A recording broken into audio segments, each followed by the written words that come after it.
Hey, folks, welcome back to another episode of the California Clays podcast. I'm your host, Henning. On today's episode, we have a special follow up with one of the most respected minds in our sport, Anthony Matarese Jr. This time, Anthony reflects on his performance at the 2025 Sporting Clays National Championship, where he didn't finish to his expectations, but as you'll hear, he doesn't make any excuses either. Anthony and I talk about how he evaluates his own performance and where his mindset is heading into 2026. And despite not seeing me shoot, I also asked Anthony to coach me through my own tournament experience. He offers me some insights and helps me to think, prepare, and grow as a shooter. This is a candid, no hype, and I think high value conversation, so let's just dive right in. Anthony, thank you for joining me again on the California Clays podcast. Really appreciate it. Glad to be here. Thanks for having me. So I thought it'd be interesting to have you back on since Nationals just ended and kind of get a recap from you about how you felt you performed at Nationals and what are some of the things that you do, not only as a competitor, but as a coach yourself to reevaluate like what you're doing, how you're going about things, and what you're going to change or tweak or do more of when you're competing. Yeah, so if I just kind of a broad brush to start, and then we can kind of jump into it. The Nationals was fairly reflective of my whole year. Shot well at moments, didn't necessarily end up in any event as high as I would have liked to.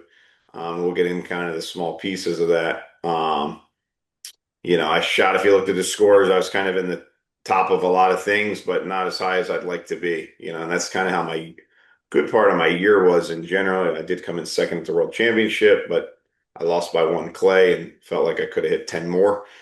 So kind of overall, my year was not as good as I would like it to have been, and the Nationals would have fallen right in line with that. If I just look into some different events, I shot a 95 in the K Cup, 98's HOA, missed two birds on two different stands that, uh, need to evaluate a few things with that. First shot 49 on the first day of the fee test, followed that up with 42, tied for second with 91, with eight other people. Did poorly in the shoot off. Could have shot three or four more birds and not been in any shoot off. Shot a 94 in the super sporting and missed two birds on my last stand. So it's like very good shooting and overall, and the result just slightly short of what I would like to.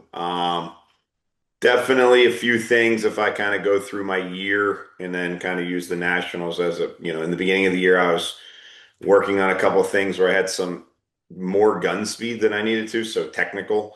Um, and beginning of my year was very similar, shot in the Jack Links Cup and, you know, very close to being able to win three or four events and instead be, just out of three or four events and then worked on some things technically.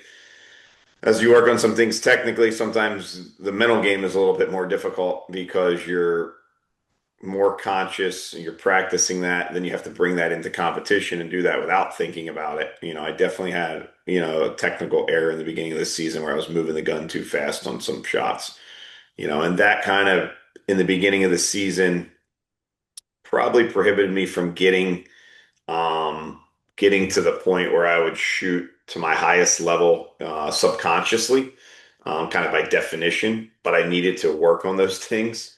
Then kind of that can cause me to lose a little bit of traction mentally, that if I didn't get the result, I feel great about my shooting. I felt great about my shooting at the Nationals for the most part, despite, finding a way to mess something up uh, invariably, Yeah. consistently throughout the year. Despite feeling great about my shooting, I'm more confident now as a shooter than I've ever been.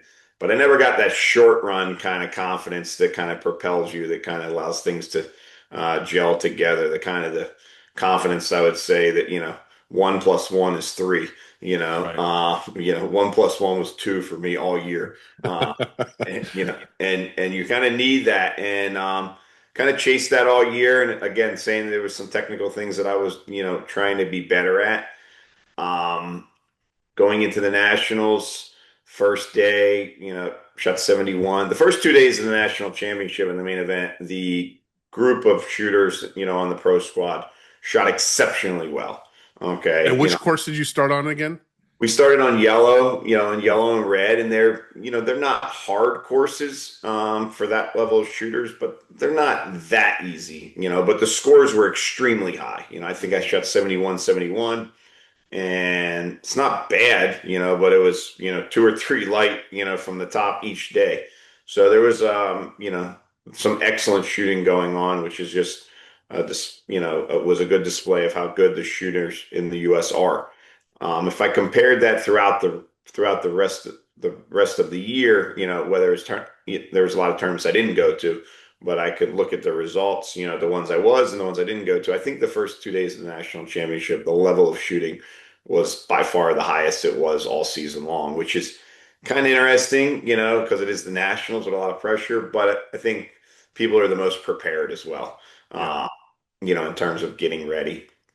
Third day of the national, I just started off poorly. Started a hair nervous, made a bad decision, like didn't decide of a plan on my second station, missed a bunch of birds right out of the gate. Um, Can I ask you about that, Anthony? And again, I yep, appreciate you doing this, right? Because this is like a deep dive into, your thought process, how you are, how you think about this stuff. And not everyone wants to share this stuff, but I appreciate you willing to do this. And if you want to hear mine, I'm happy to share mine as well, because I think this is how you learn and develop and grow through the journey, right, of shooting. And yep, you've been doing this for 30 plus years.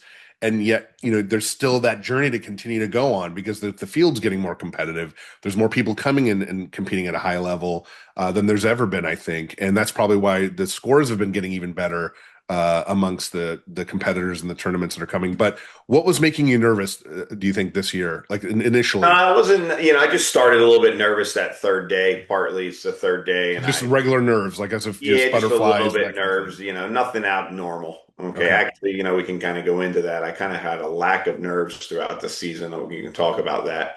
Okay. Uh, kind of gets into maybe a question that you talked about potentially having about expectations. And, um, I can manage expectations really well. So it wasn't like too nervous that, I would call it a Yeah, bad just thing, normal but butterflies. just started a little bit nervous, missed one on the first stand. My second stand on the third day, which is kind of where it took me out of it. If I could have hung in there on the third day, I'd been more competitive overall.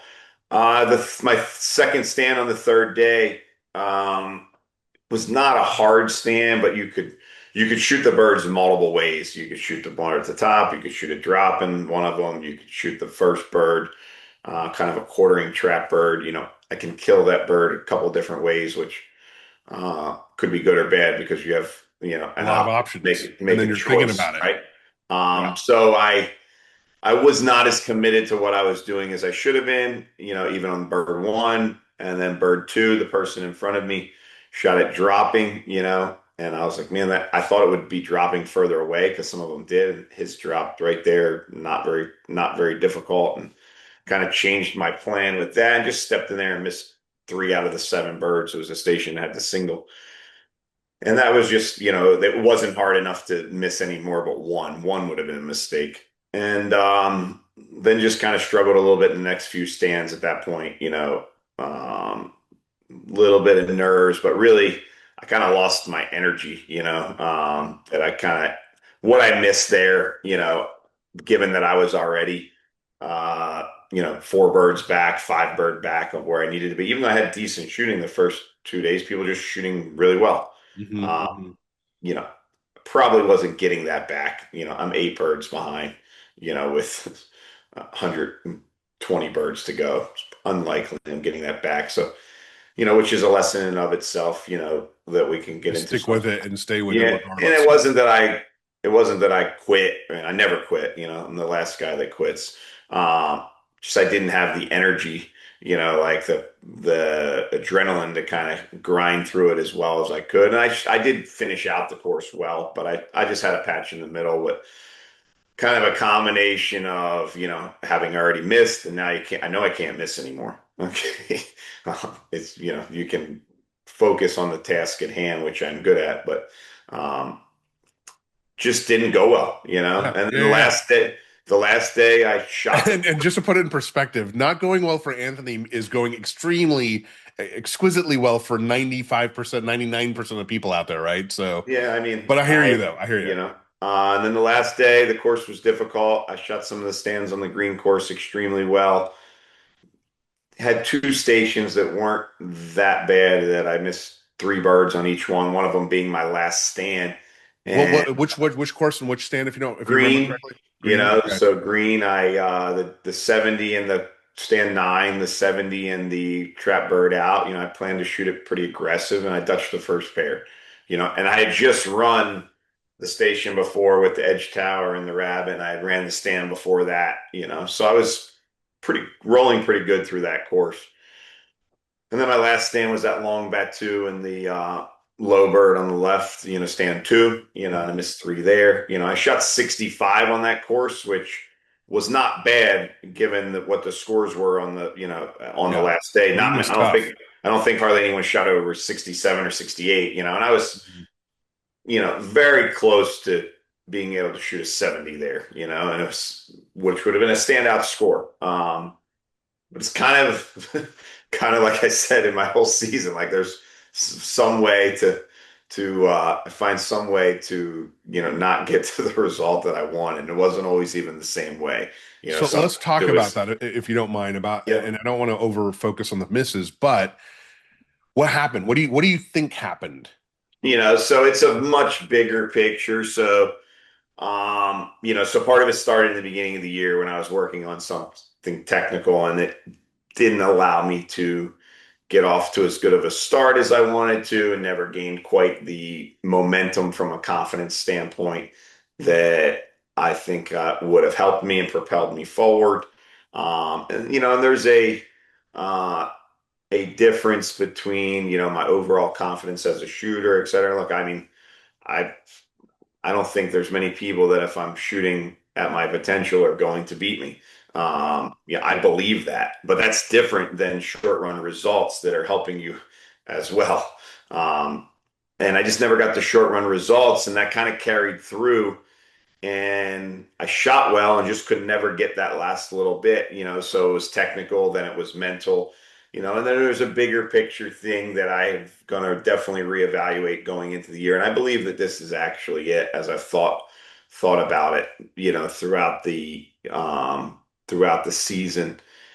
I 4 or 5 years ago, I went actually 2021, I won the US Open. I went to the national championship, and I put a lot of pressure on myself to win and do well because I was shooting, better than anyone else generally throughout that year. I won the US Open by four birds. Didn't even go to many regionals, but won one, whatever my results were, they were very favorable. And went into the nationals and started in, and things off, lots of things are situational, right? Meaning that you can, a little luck or a little bad luck, can change your outcome at times. But anyway, I went into the Nationals championship. I started kind of just in a difficult spot on the course.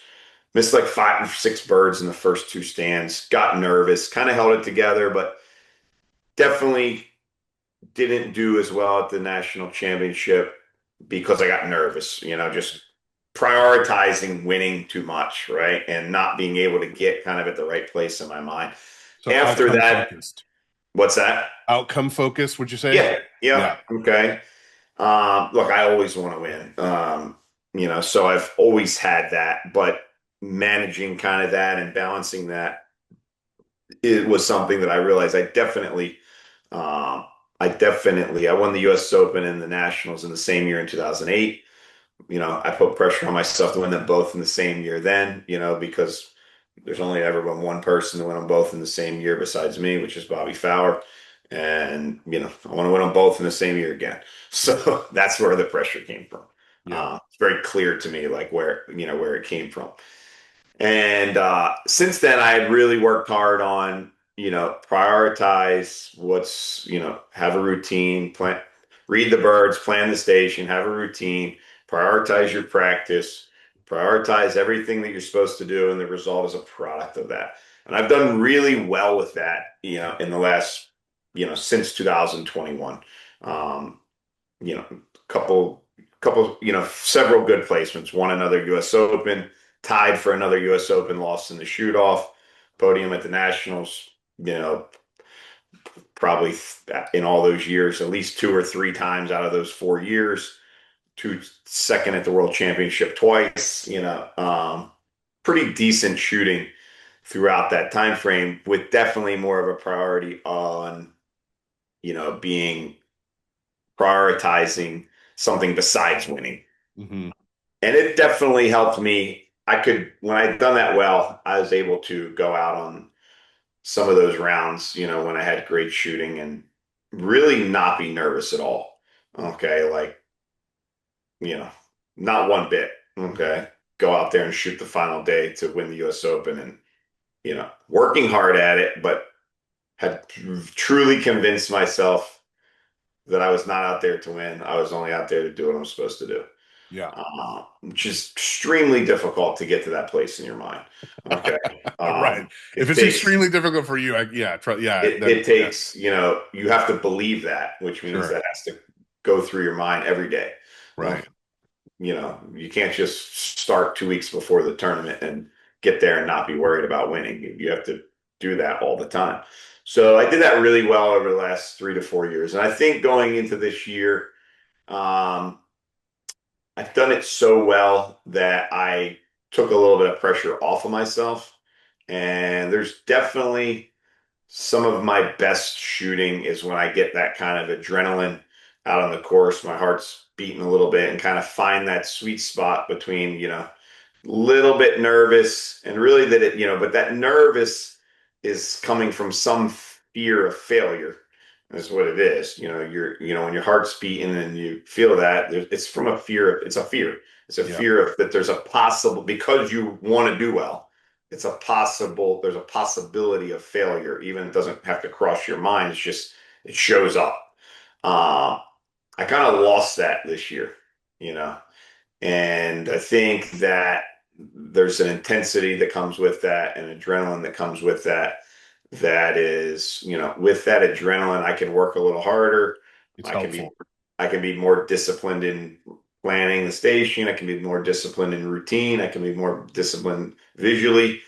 And it's, if a bear is chasing you, you can run faster.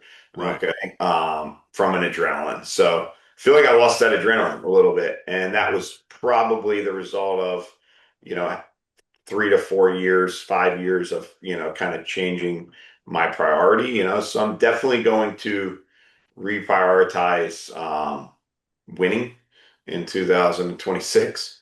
And if we look at my shooting too over the last almost 20 years, I have really, really like standout years every 3 to 4 years. Okay. And that's consistent. You know, Interesting. What do you you think's know, behind that? 2021, like through 24 was probably some of the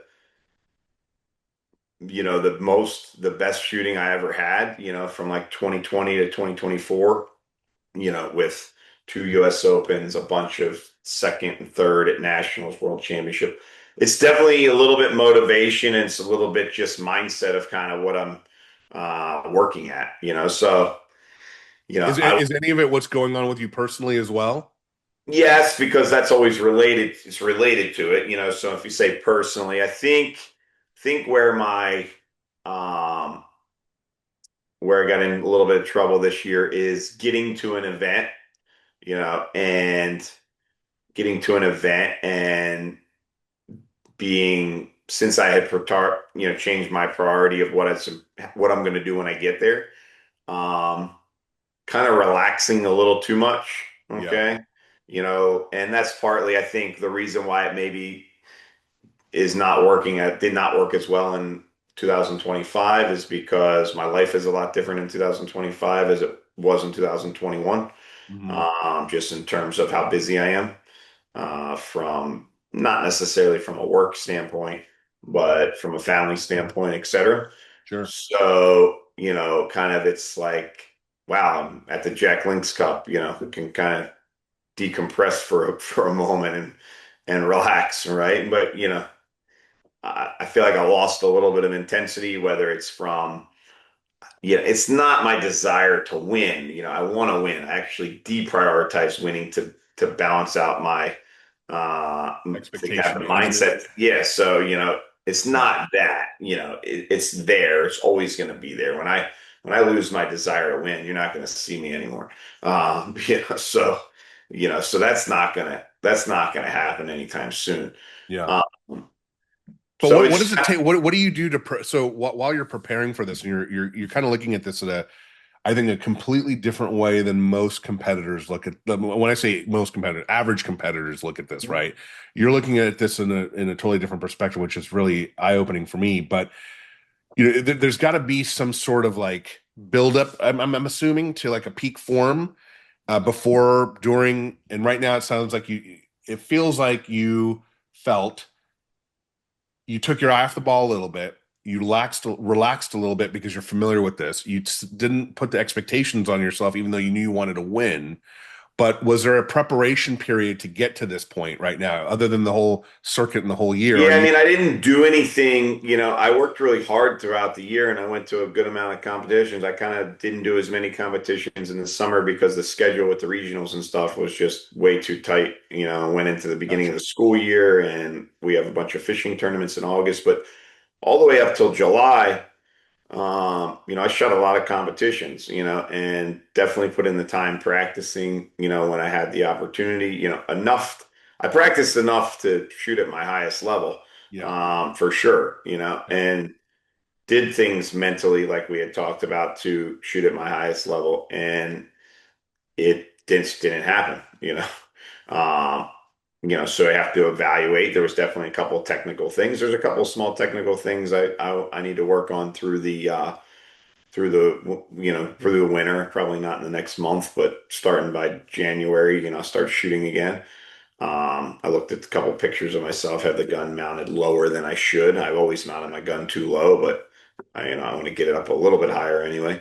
So, but I don't think it was really, my season didn't necessarily, I don't think I have a big enough technical error that it constitutes, my performance not being at the place that I wanted to be at. And, I Yeah. had good shooting at times. I mean, Yeah. Yeah. so, I mean, uh, frankly, you shot really well. I mean, it's just yeah, I that mean, for you and the winning part yeah, was off I by a want to, couple targets, yeah, I want to be So hot, right? yeah. I literally felt like I could have won the world championship by 10 birds, Mhm. So that's, even if the result was good, I didn't really think of it that it was that good. Um, Were there any takeaways for you? You mentioned gun mount, but were there any takeaways from you other than the mental game? And obviously when it gets to your level, it's a lot of it's the mental game. But were there any like physical, mechanical things that you recognize that you needed to change or pivot Well, or the beginning of the year, I had too much gun speed on quartering birds and not realizing that the gun was too fast. I okay. need to practice a few, steep trap and quartering birds where I'm more confident in making my decision of in the gun, out of the gun. Okay. My technical game is very detailed, Sure. and I feel like I have the best tool for the job, and kind of making decisions and planning But you on also have a every lot of shot. options, right? Because you could do it in multiple different I got ways. to be So a little bit mentally you're stronger than sometimes than just using yeah. uh, you know a screwdriver for every job. So, but I think when done well, I have a significant advantage over some of my competitors. Let's talk about gun speed though, because I want to kind of get into that. I can relate a little bit to that, at least from my perspective. I want to hear what you're talking about when you say gun speed. Is it the movement from your body? Is it, how you're using your hands? Is it the mount up to it? Like, what are you referring to? For me, it was is mostly what I'm referring to is as I'm moving the gun and the bird, which is as I'm moving the gun and the bird together, say after I'm mounted. Okay. Um, So bird barrel relationship. the gun at times was faster than I thought that it was, and that's could be a little bit body. Sometimes it's just not realizing that it's faster than it was. Okay, and just getting back synchronized with the bird better. In the beginning of the year, I was moving the gun on some of those birds quicker than I thought, and it can be a little bit of where the gun connects relative to the bird and what I'm doing there. It can be a little bit body. It can just be a little bit that I'm moving the gun faster than I realize.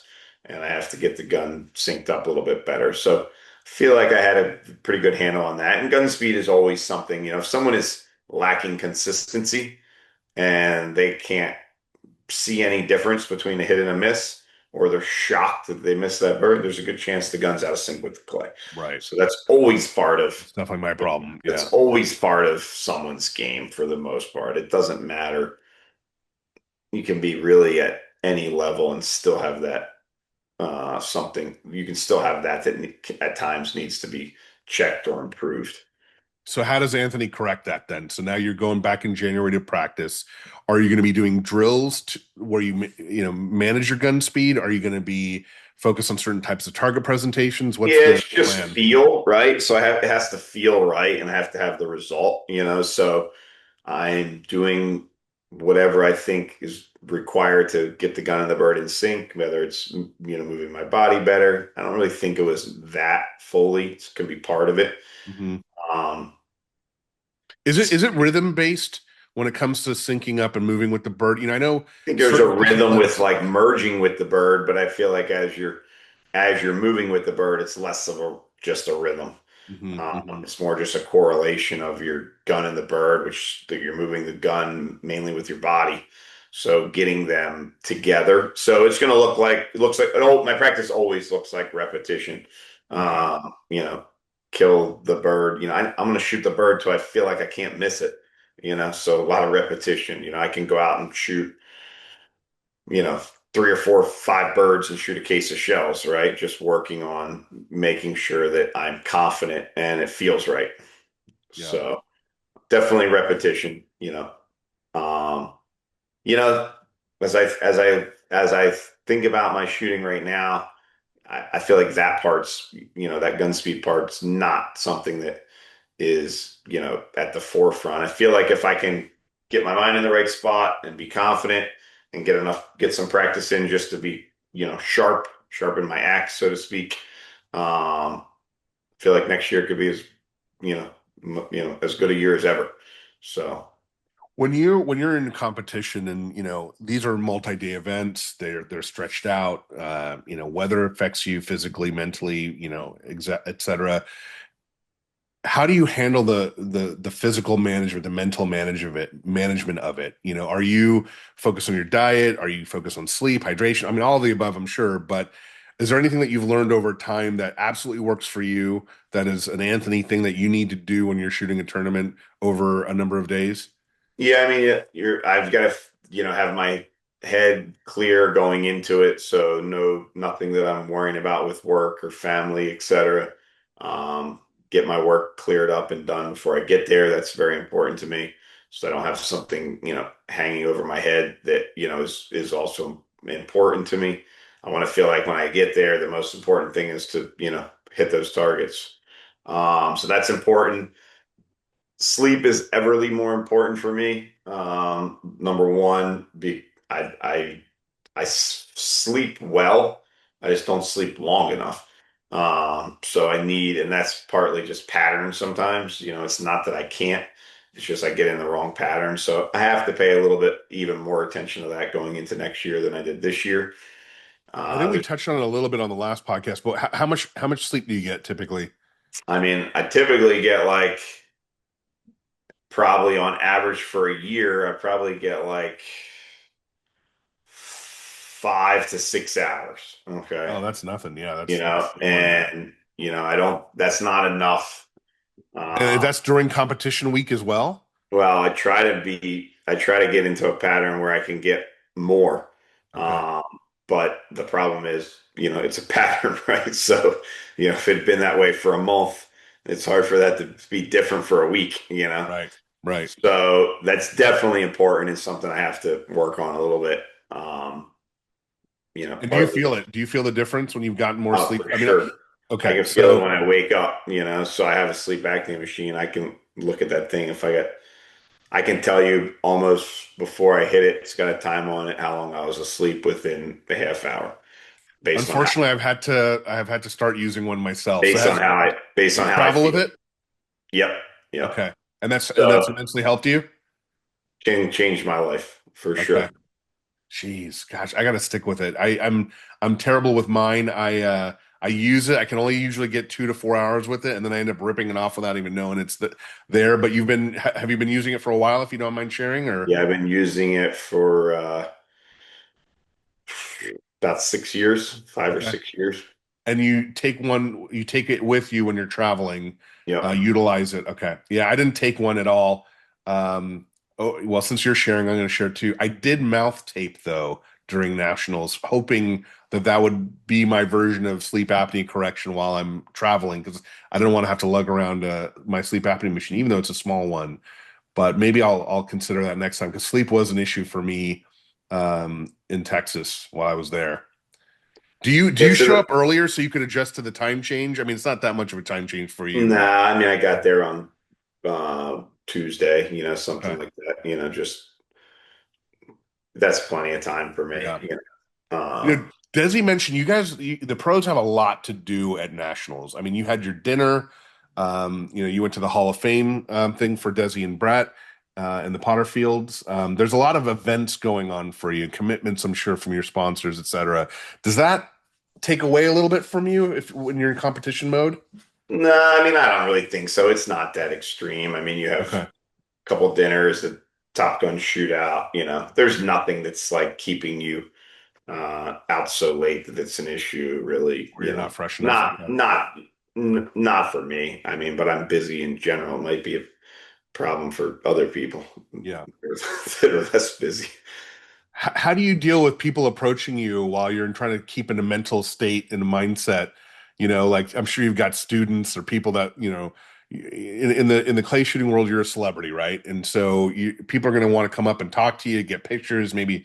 How do you manage that? Is that helpful? Is it distracting? It doesn't really bother me. I would say the thing that I do is, I have to know what is what is important what is important for me, and I look out for myself first, Mhm. so I'm the nicest guy ever, but I have to look out for myself first if I'm there to compete. So 99.9% of the situations that of people coming up to me asking me things has no bearance really on my performance. But if there is a situation that, occasionally if it's like, oh, we need you here at the range to do this, at this time. It's like, occasionally, I'll say I can't make that, we need to Yeah, do a photo for this whatever at 8 a.m. and I shoot it, 1, then I'm not going. yeah, So, and that's just I'm not making that decision other than I know it's required for me to do well. right, right. And if it disrupts your If it disrupts my cadence or ability to reach yeah, my peak performance, then I block you're not going myself to do it. off. Yeah, Got it. I block Got it. myself. Let's get back in the stand with you. Is there anything that you do to like once you let's say you miss those targets, right? That you use as like a mental trigger or like a reset cue for yourself to be like, all right, snap out of it. I just missed that. What did I do wrong? And then get into it, or do you tell yourself what's your process there? Within the cage, Yeah, um, if things are going well and I go into the next pair, my post shot is minimal. If something goes incorrect, or even if I hit the bird, but it feels, drastically incorrect, you have to essentially, I think, when you get to a station, you have a plan and you read the birds. When you step in, you have a routine, and the two are very different. You have a kind of a bridge that gets you from your route, from your plan to your routine, and that bridge is basically taking you more from your conscious mind to your subconscious. mm, So if something is incorrect and you still have 3 pairs to go, you've got to cross that bridge, go mm, back to your planning and reading of the bird and make whatever change is required, and yeah, then get back over to the routine phase. So that is required. And then you have to get back into routine. My routine is rather simple. It's basically to occupy my mind and to have something within my routine of visual discipline of watching the clay. okay, And that I even have in my routine every time I load my gun in competition. Or in practice or competition. I have some visual of seeing how I'm going to see the bird when I pull the trigger. Yeah. Not really about the plan or not about the bird flying through the sky, really just how I'm going to watch the target. So I have to get back to that if I had to kind of go back to that thinking phase, and then get back to um, the routine phase, which is trying to keep my mind away from thinking about the process. And that's going to be a little different for someone who's on some really tough birds at the nationals and they're in, A class, maybe even double A at times down. They're going to have a hard time completely separating that planning from the routine and executing. And quite frankly, they don't necessarily need to. Okay. And the reason is if their subconscious doesn't truly have the skill set to go in there and execute a routine and do it without thinking about it, then they're going to hit more birds by thinking about it. Yeah. Okay. Yeah. So there's a big disconnect with sometimes what people talk about when they're relating them. So, when they're talking about their shooting, they fail to relate themselves to other people. Right. And I think there's some coaching that way as well. Now, what you need to do is get in the cage and not think about it. Well, that's assuming you know how to do it, you know, in practice and can hit all those birds in practice. If you can't hit all those birds in practice, then going into the cage and not thinking about it is not going to give you great results anyway. Right. Right. So, that level of conscious or subconscious thinking about your plan in the cage versus not is highly contingent upon, where that person is in their journey of shooting. So that's really important to highlight. I think that maybe half of the stations at the Nationals, for most of the people, they should be able to get in the cage and just shoot the birds based upon what they had planned outside. But that's probably only about half the stations, and that's most of the people. There's some people, if they just started and hadn't seen much, they're going to carry quite a bit of thinking about what's going on inside the box, and that's not always detrimental to them. Yeah. They I can just finish that with, "Hey, I'm going to do this, and I'm going to keep my eye on the bird." Like end your thoughts, okay, sure. with a visual part of the shot. I notice when you're in the cage, you tend to rock back and forth, feeling your feet. Is that a stance thing to ensure that your stance is correct for what you're about to do? Is it a balancing thing that you're trying to get feel grounded? It's balance, Okay. it's more subconscious. Okay. Um, it's balance. I've noticed a lot of people have picked up the same rocking. I'm sure people have incorporated because that's just what they normally do. But I've also seen people emulate what you do, where they line up the shells the same way you do, and doing those things. So while you're doing that balance thing, are you working from the feet up? Yeah, I just want to feel like my center of gravity is correct, that I feel like I'm like a shortstop or a Right. boxer. Right. And to me, I do that kind of more subconsciously, but that's what it is. It's balance, Yeah. to where my movement of my body can kind of rotate around a center balance point. hmm And then you're working your way up with the visual picture at the end where you're lining up your shells, you're imagining shooting the targets, what they're doing, where the break No, points not are. with, I mean, No? when I'm in the cage, when a shell goes in my gun, I see bird one, the second shell goes in, I see bird two. When I come back to my first hold point, I only mount at my break point, first break point and hold point. I don't trace everything out. hmm Uh, I visualize bird one like as I'm calling pull.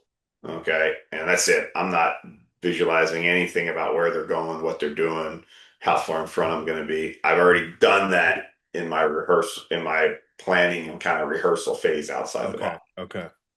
Got it. Interesting. Yeah, I feel like just relating it to myself for a second, if you don't mind. I'll see video that my friends have taken of me shooting sometimes where I'm doing all the things I think I'm supposed to. Sometimes I don't even know I'm doing what I'm doing, to be honest. But I do go from my break point, come back to my whole point. I'll do certain mental things. I'll tell myself to look at the target, not look at the barrel. But then there'll be videos of myself where none of that is happening.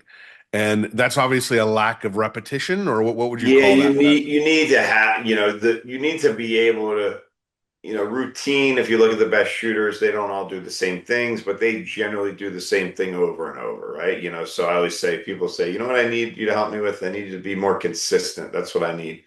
Okay, so the first step is being consistent is being consistent, right? So you know, Yeah. you have to have something that you're doing that you kind of rely on. A routine is like an insulating mechanism that keeps you insulated from your environment, but also just insulated from your own mind. That's really all that it's doing. It doesn't change the circumstance or how you feel. Just like Hmm. if you put on your coat and go outside on a really cold day, you might still be a little bit cold, but you're not as cold as you would have been without it. Okay. So that's kind of how you think of routine. Routine is going to help you reach your highest level when everything's going well. And routine is going to help you reach a higher level when everything is not going well. It's not going to change that if you didn't understand the targets and you misjudged them and you didn't get enough sleep and you feel like crap that day and things are just not going well and you started on the hardest stand, your routine is not going to, take you it's not going to, if you thought it, 85 would have been a great score for you that day, it's not going to give you an 85. Right, Okay. right, right. But it's going to give you a 78, instead of a 68. That's what the routine's going to do. It's going to from protect you from yourself mentally and distractions, etc. So that's kind of what routine is. It's a my opinion, routine is a kind of a very small piece of the mental game. You hear a lot of people say, I want to learn your pre-shot routine. Well, your pre-shot routine, most of the best shooters, their pre-shot routine, they just figured out on their own by shooting. It's No one individual to comes them, home. right? I mean, you got to kind of figure out a routine for It's yourself. unique to them. There's some key things that should be in there. Probably, if you ask all the best shooters, they probably have something in there about visual, a large percentage of them. Okay. But outside of that, the pre-shot routine is just occupying and keeping you busy and doing the same thing over and over. Okay. Outside the box and planning and rehearsing is way more important. Okay. Way, way more important than what's going on in the cage. What's going on in the cage is just getting you to stay in the right place in your mind for 3 or 4 pairs, when I teach a mental game class, which I do, I've done an in-person one for years and years, and I'm just starting to do it. I'm just going to start doing one through Zoom. Okay. I just had refrained from doing it. And said, all right, I got to do it. I have so many requests. And I always start off my mental game, talk because it's a big topic. People love it. Okay. And to be honest with you, you know, a large percentage of the people that are looking for the inconsistency It's, related it's to their mechanics, right? mental game, it's not their mental game. Okay. And Right. the mental game and the technical game, though, are directly correlated. Okay. They're directly correlated, and you have to understand how they come together. Um, you are not going to advance your shooting with your mental game if your technical level is at an 85. That's where it's going to be, or a 75 or a 65. Right. Your mental game helps you get all the birds that you're capable of hitting. That's what it does. And it doesn't give you any more than you're capable of hitting. Okay. So, but that's important. There's a lot of people that do miss birds related to their mental game. So anyway, when I teach the class, I started off with um, there's all these different pieces, but one piece is you have a plan, you read the birds, you have a rehearsal, you have to bridge the gap to get to your routine, call that your pre-shot routine. That's what you're doing in the cage. That's less thinking. And you're going to occupy your mind and do, here's an example of the following steps that I do. You don't have to change yours. I actually recommend you don't change yours. I recommend that you stick close to what you're doing because it's already developed. You might just tighten it up or solidify it. A routine has a beginning and an end. The number one reason why most people don't follow theirs is because it doesn't have a beginning and an end. So how do you fill in the middle? If you don't start, so when you shoot a pair and you throw your shells in the trash, that's the beginning. Okay. When you reach your hand in the pocket, so when you call pull, that's the end. So you're going to have that within routine. But when I teach that class, I start off and say, this is easy. Okay. Now the reading the birds and planning is related to your technical game though. Okay. And it's related to what you know about shooting.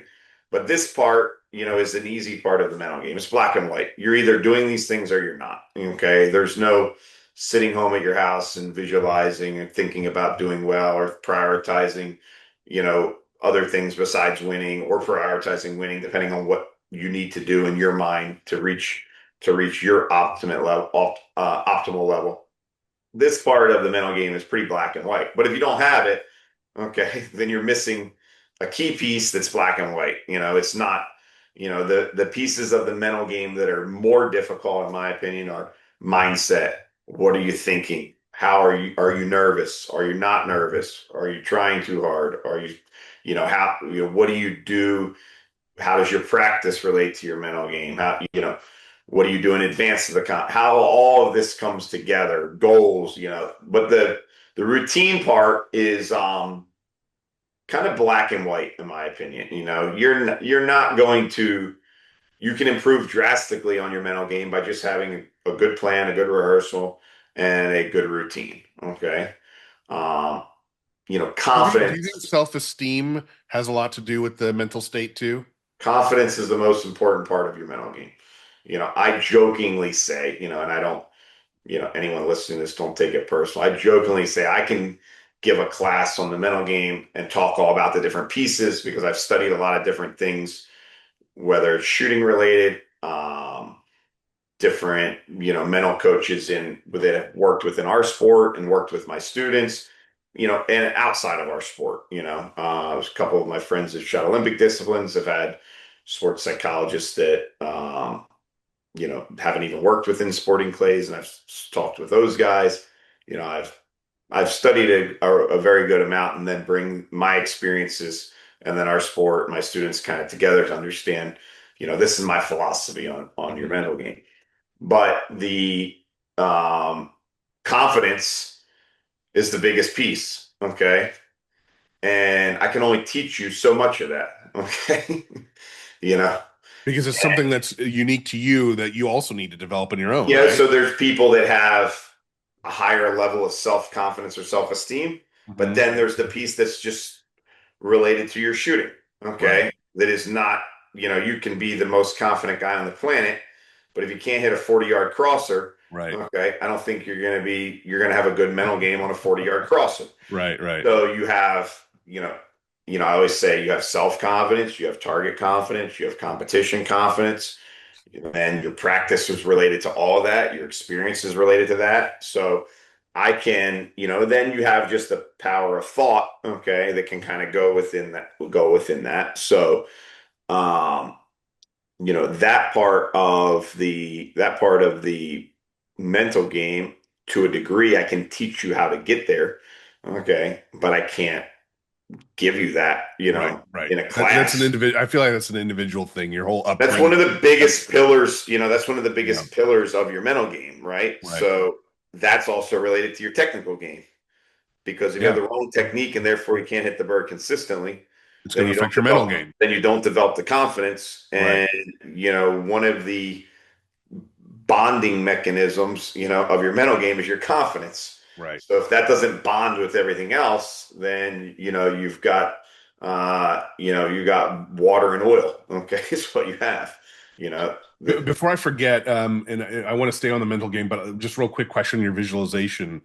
When you say visualization, are you picturing the targets breaking? Are you picturing the target flight? What's your process for visualization? it's when I'm outside the box, I'm rehearsing everything, where the gun is, how the gun connects, kind of what it looks like, the relationship between the gun and the bird. When I'm in the box, I'm just visualizing the target, Not just breaking, the clay, just the trajectory. just the clay, Okay. like a still object, not trajectory, like a Oh, still what do you mean? What do you mean? a piece of the bird. Okay. What am I going So to see? I don't know if I understand that. So let's say that it's a crosser going across. Are you just visualizing the break point and If what it you looks like in the if break point? if you if you had a camera that took 200 photos of that target as it flew through the sky, and that one photo was at your break point, and it looks a different way, it looks a certain way, and there's a part of the bird that's distinguishable. I'm visualizing that part of the bird. Okay, as a snapshot. Like a four by Interesting. six photo. Interesting. Interesting. Okay. So I would have That's pictured that totally differently. My visualization, again, not that I'm anything, but just talking out yeah. loud as a shooter, would be okay, this bird is crossing over this way, it's arcing, and as it's arcing where I want to break it, I'm noticing it's transitioning a little bit. So it's not the same trajectory that I need to be on. I need to be underneath it as it's coming down. And so I just picture that move, I guess, is what I see. So And then I'm doing that outside the box. got it. Okay. So that's, for me, that move that I want to do and what you're showing is too close to calling pull and too much into my conscious mind of what the gun's going to do. Got it. Okay. Interesting. Okay, that's a big takeaway for me actually, because you're right. That's conscious thinking the You're whole time. showing yourself where you're going to put the barrel right before you call pull, Right. and then try not to look at the barrel. And that's all I was doing. I mean, is and that's barrel checking is the bane of my shooting right now. Like that's all I'm doing is barrel checking. It feels like it. And the times I consciously tell myself not to, and I just stay focused on the bird, I shoot really well, regardless of gun fit, regardless of my point of impact, all the other stupid stuff that I focus on, think about, that I probably shouldn't. I end up getting, to the point where I don't trust myself. I don't trust where I'm putting the gun. I don't trust the sight picture I'm looking at because I'm barrel checking. Um, you know, Yeah, I I mean, some of that is related to training though and practice, right? So, you know, some of that is not related to your mental game, right? It's oh, related, honestly, my mechanics are terrible. If I'm right? It's being related to honest, your it's all my physical, mechanics. I always say that if your brain doesn't trust you, you can put the gun in the right spot, then it's going to look and see if you get it in the right spot. Right, right. Yeah. It was funny. Rollins, I shot with Rollins on the main, and Rollins was like, "You actually have a pretty good mental game, right? Like you don't beat yourself up. You're okay with it. You move on. You do other things, but yeah, your mechanics, weren't great." And I was like, "You're right." And Matthew Griffiths, who shot behind me in the main, he's like, "I saw you stopping the gun constantly." He's like, "Every time you were missing, you were stopping the gun because I was barrel checking. I wasn't sure that I was looking at this right." It probably didn't help that I also changed chokes, meaning I bought a different brand of chokes. I took my bead off my gun at nationals, and did a lot of stupid changes that I probably shouldn't have. But Right. that's how you live and you learn, or you shoot and you learn. So You're searching. I was searching. Yeah, I mean, and my other excuse that I'm going to use, I only shot 3,000 targets with this gun Yeah. in competition, so I didn't have the familiarity that I had with Yeah. it. I went from a Which is a nine and a real half thing. pound. It's definitely a real thing. Yeah. Yeah. So like for someone like that, like look, I love going to nationals. I know I'm not a major competitor, so I'm already going in with the wrong mindset. But at the end of the day, I'm there to enjoy it. I'm there to learn. I'm there to, get the experience that I need, get the takeaways that I need. If you could do me a favor and humor me on this and kind of let's turn the tables a little bit. Like if you were my coach and we were talking about my game, like how would you debrief with one of your students about their tournament and help them develop a plan or a training plan around what their weaknesses were, and fully understanding that you didn't see me shoot, you never coached me before, so you don't know anything about my Yep. strengths and weaknesses. What's like your analysis for someone?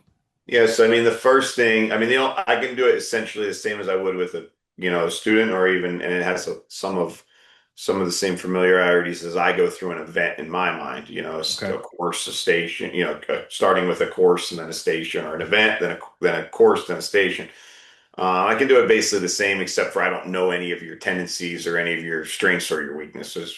So, first off, I always say, okay, so, if I'm just talking to a student, I'm like, all right, how did it go? What did you do? What did it feel like? Sometimes they're going to say, this event went well, this didn't. What I generally like to get them to kind of dive right into is say, all right, if you look at each course or you look at each day, whatever it was, whether obviously there you had 4 courses, so plus the side events. So let's just say, all right, on the yellow course, what did you score? And what would have been a good score for you? Not like a standout performance, but a good score, like something you would be happy with. That's kind of like, step one, right? Yeah. Because then if we said, I scored, hypothetical, I don't know what you scored. You know what you scored on the yellow? Yeah. So here I'll walk you through it real quick. So I just pulled it up. I started with orange, Yep. and for me, I shot a decent score, 61 on orange. That's right. So let's start with orange. Okay. On the Yeah. orange course, you shot 61. Yeah. What would you have been really happy with? Not I your mean, not crazy, but like Sure, sure, sure. I mean, I was 64, being you know, realistic, right? I hadn't shot it much. 64, 65, 63, whatever. I would have been happy probably with I definitely left a good five targets out there that I absolutely should have hit. Right. So So you 66 would have been, I would have been happy with that. right, so let's use 65 for like Sure. I've been happy with 65. So man, the day went pretty well. Okay. Yeah. You missed four birds. We can say that 10 of those birds we're not worried about because if 65 would have been happy with, we'll call 10 of those birds, you know, either they're just simply difficult. Okay. They were a little outside of your comfort zone, meaning that your every day library and comfort zone of the shots, they were a little beyond that to kill consistently. So 10 birds we're not worried about. So what are those in those four birds, then you want to just assign them like into a category. Like I just made a bad plan. I failed to make a plan. Like I got caught up in my decision making. I simply didn't execute well, like within my routine, and kind of lost focus, on the task at hand. My mind deviated. So you're kind of breaking that four birds only into, you know, man, it was an easy shot also, but it's a relative weakness of mine. And I simply just need to improve that target because I had a lack of confidence on it, Yeah. even though my peers, even though my peers, ran that station, right? So you're kind of going routine or kind of mental failure almost as a category. Um, the 10 birds that we're not worried about, we've already put them into, they're difficult and we're okay with missing them because they're outside of our comfort zone. Decision making, kind of like making a decision outside the box. And then another category is just like mechanics, like my movements and my technique and my approach is was simply not as good as it should be, and I need to go and practice and work on technique or gun speed or mount or whatever it might be.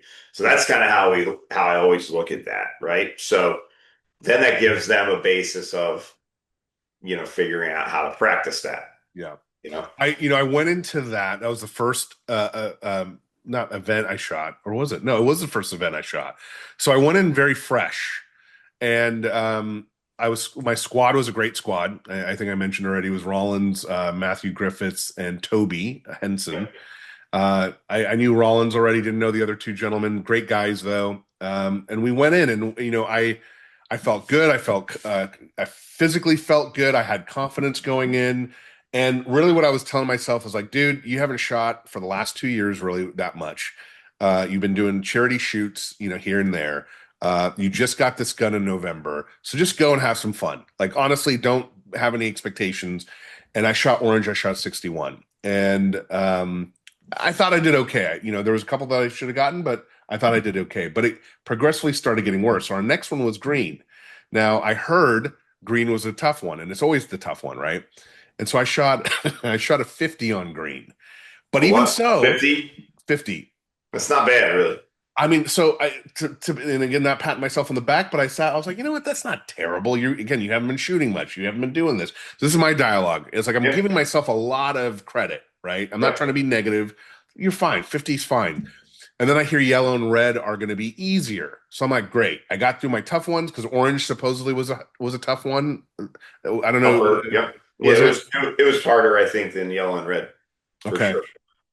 But then I went downhill from there. And I personally attribute it to I didn't have the stamina to kind of get through it. It was multiple days. I haven't been shooting multiple days. If I do shoot, it's only been a 1 day shoot.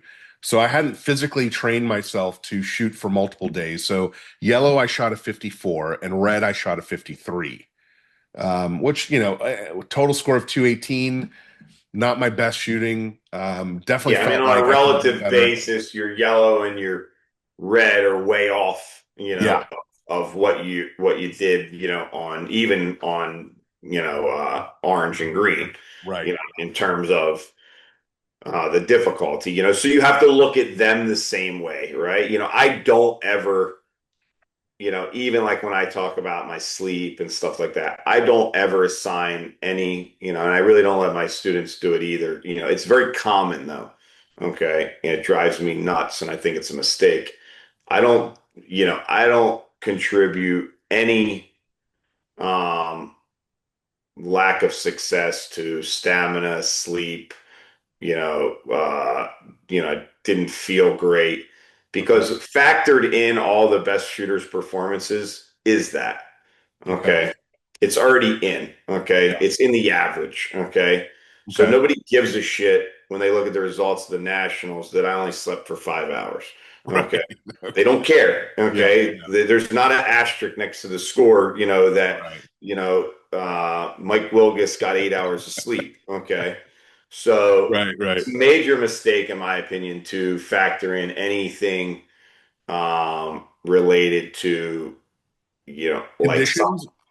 Is that what you mean? Yeah. conditions, lighting, yes, Right. you can Right. get a big wind or something, and sure, that can Yeah. screw you, right? But Right. lighting, What about sleep, because alcohol, Anthony? So that's all on you though. All of these right. things, like I have to figure out my sleep. Yeah. You have to figure out your stamina. I don't Right. believe, yes, you're maybe hadn't shot a lot, okay, but shooting 75 birds and doing that, it's not that physically Yeah. demanding, And I've been you shooting know? for 10, 12 years. It's Right. not like I So don't know I what I'm mean, doing. you could possibly be correct, but it Yeah. needs to be factored, it's factored in everything that we're doing, Sure. right? And That it's makes part sense. of being a competitor. So you have to basically just put that into, you Right. know, you have to put that into, in the overall scheme of things, right? Sure. So, yeah, I really don't want to account for stamina, sleep. I didn't feel great. I wake up and my eyes are blurry. That's part of like Does that getting, happen to you? Do you wake up with blurry eyes a lot? Do you if I haven't deal with it? got quite as, there's definitely times I feel like I can see better. Okay. Yeah. Um, I'm actually going to the eye doctor on Tuesday. Haven't been to the eye doctor since I was 10 years old. And I just, Wait, wait, wait. I thought you said you get your eyes checked annually. no, Once in a while. annually when I was 10. Okay. So 31 years ago, the doctor told me when I was 10 years old, I needed prescription glasses. And, I've, Wait, hold on. Because the reason I'm wearing glasses is because of you, by the way. I just want you to know this. I think I mentioned this in the last podcast. You had mentioned something about going to an eye doctor or no, talking to an eye. I never No? mentioned anything about going to an eye doc. You did mention this in the last podcast, but Yeah. your account of the situation was incorrect. Because I haven't went to an eye doctor since I was 10 years old. Really? Okay. Yeah. So, but anyway, I do wake up sometimes and I feel like I see better, but I feel like that's a factor of sleep for me, et cetera. I'll find out on Sure. Tuesday uh, Hydration, if sleep. I'm Okay. half blind or not. So I really want to kind of look at like when you look at yellow and red and say, and not to pick on you because No, do it. This is the whole point of people this. tell me Yeah. this all the time, right? Yeah. Like, oh, I got out there and, I had this guy on my squad and, just all these things that are really part of what you're supposed to Sure. be able to Sure. handle. Absolutely. Yeah. Okay. That I think are not that the person comes up with this in their mind as an excuse. Hmm. you know, it's like an automatic defense. Okay. Right. To It's what an happened. automatic, it's an automatic response from their brain, right? It's not Mhm. like, well, let me come up with this that I was, exhausted, right? Yeah. It's Well, yeah, just, you want to make excuses, right? Like I yeah, want to, I want to come up with I all the think reasons I missed other it's than I actually suck. unintentional. It's actually unintentional for most people. Yeah. Okay. And that's actually more of the reason why I need to tell them that Yeah. because it's unintentional. So they're going to continue to do it forever, you know? So I really just want to look at that and go, okay, what targets did you not know how to hit because of reading or planning or lack of experience or lack of practice? Okay. Uh, and then my technical game and my technique, but my technical game and my technique then kind of get factored in. They come together with the kind of reading and the planning. And Yeah. then there's just overall confidence that I need to build within those targets. If I'm checking the barrel a bunch, there's probably some lack of consistency and lack of confidence that can kind of factor back in practice. Okay. And then, how good was my routine within the cage? my ability to do the same thing over and over, right? And hey, there's 10 birds on the 10 or 15 birds on the, I would have been happy on the yellow with a, you know, 65. Okay. Mm. So, geez, there's 12 birds. I got to find out why I missed them, and figure out how I get from 60, 11 birds, how I get from 54 to 65, and just picking a number, right? So, you're gonna basically deduce from just the things that you and I had talked about, it's gonna come down to working on some targets, building your techniques, being better at reading the birds because you're out there doing it, practicing and building confidence, and sometimes it's not really that you did a bad job. It's that where you are in your game allowed these things to go wrong. Right. So your result is a product of kind of where you are at the moment. I've been busy. I haven't been shooting as much. I haven't practiced as much. I haven't been specifically working on technique. So the result I get, I kind of earned it, Right. So if I want to earn a different result, okay, then I have to figure out how I get there. Right. Right. If that makes sense. No, 100% makes sense. No, and please be blunt and honest with me about it. That's kind of the whole reason why I'm asking you, right? I think a lot of people like to, make excuses, myself included, but the reality of it from my situation is mechanically I was off a lot. I caught myself in the back end of my stock a couple times with my head tilted instead of forward. My feet task mount was horrible. And I just wasn't getting to the bird right. I was shooting the air a lot of Right. times because I was nowhere near the bird. I remember you said something about it doesn't matter how the ball comes off your fingertips if you're nowhere near the basket. That's what Right. it felt like to me the whole time. Right. Right. Like I was nowhere near the basket. I was making a move that I thought was great, but I was nowhere near the target. I was shooting a lot of stuff in transition and not shooting it in the right place. Can't remember a routine throughout the whole time. In fact, yeah, I don't think I talked to myself a routine the whole time. I think I was just there to shoot for fun, and I Right. wasn't taking it seriously at all. Which is fine, right? Yeah, There's nothing wrong with that. yeah, I always yeah, tell people, I always tell people in a lesson, have a goal. If you have a goal, then I can tell you better what to do, right? If right. you don't have a goal, if your goal is to simply to enjoy yourself and go to some tournaments and maybe you pick up some punches, then you pay a little bit of attention to what I give you and you practice it when you get the chance. But whatever you do is fine, right? Yeah, If your goal is ambitious, then what you need to do to get there is going to be ambitious, and then there's kind of everywhere in between. I had a student just recently. This guy's been shooting for 15 or 20 years. I would consider him a friend of mine. I've known him for that long. Um, and he's on my calendar. And I look at that morning and he's on my calendar. I haven't seen him since like April. Okay. And I think I haven't seen him since our seafood blast tournament. He was out there shooting. I didn't remember seeing him hardly in the spring practicing. Our range would be his local range. And didn't see him out much practicing and haven't seen him this fall yet. And I'm like, hey man, what have you been up to? Oh, just busy and this and that. I said, anything on your mind for today that we're going to work on? I work on a little bit of everything, nothing real specific. I haven't been shooting that much. I said, have you been out at all this fall? No, not at all. Okay. I said, what did you do this year? I didn't really see it all the tournaments or whatever. And he goes, I shot a few of the tournaments here and not too much. I said, did you practice much? Which I already kind of knew the answer to that because I hadn't seen him. No, not really.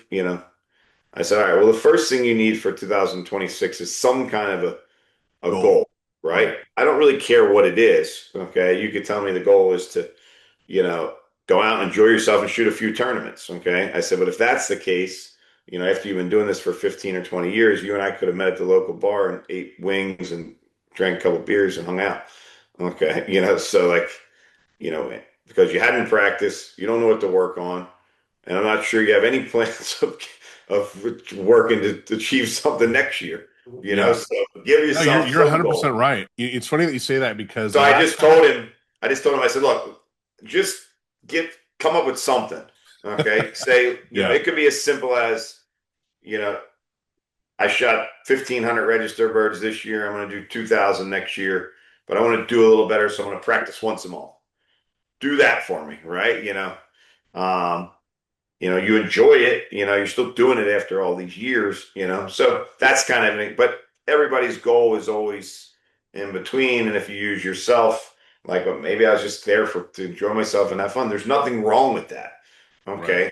But you have to basically then take the results and you put everything into perspective, Right.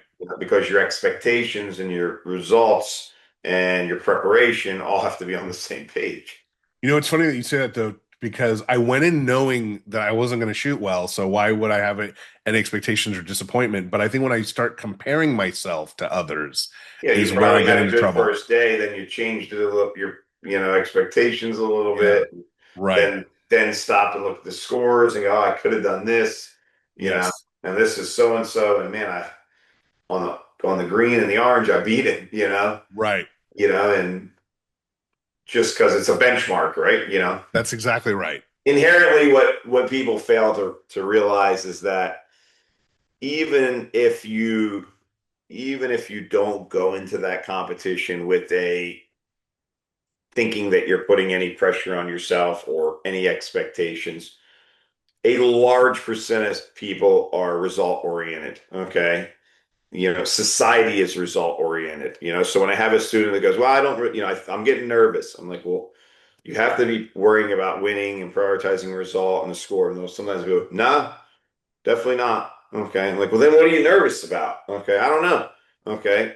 So, you have to be, right? But they can't really wrap their mind around it sometimes, but what I realize, what they fail to realize is their culture to be worried about result their entire life. Okay. When you're in eighth grade and your parents know you have a test, okay, and when they pick you up at the school bus or you walk in house or eating dinner with your family that night, they ask you how you did on the test. Okay. And they're not going to be that happy if you got an F. Okay. So you're result oriented your whole life. Right. Okay. Go to school, do what you do, get into college, get a job, or go work get an internship, do well, be an apprentice. Okay. Work your way up, get a better job, make money, be able to afford to do what you want to do.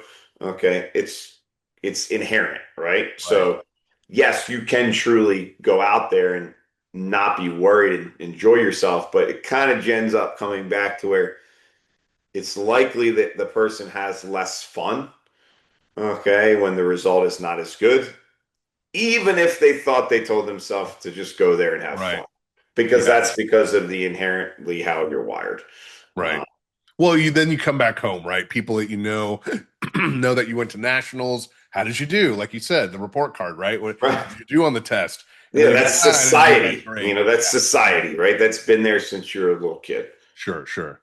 So let's talk about that. So, I mean, obviously, you've been tested many, many times, 32 years of shooting, um, and you put in the work behind it. So that's really where you feel comfortable with the results that you end up getting, but recognize that there's things that you need to change and adjust on.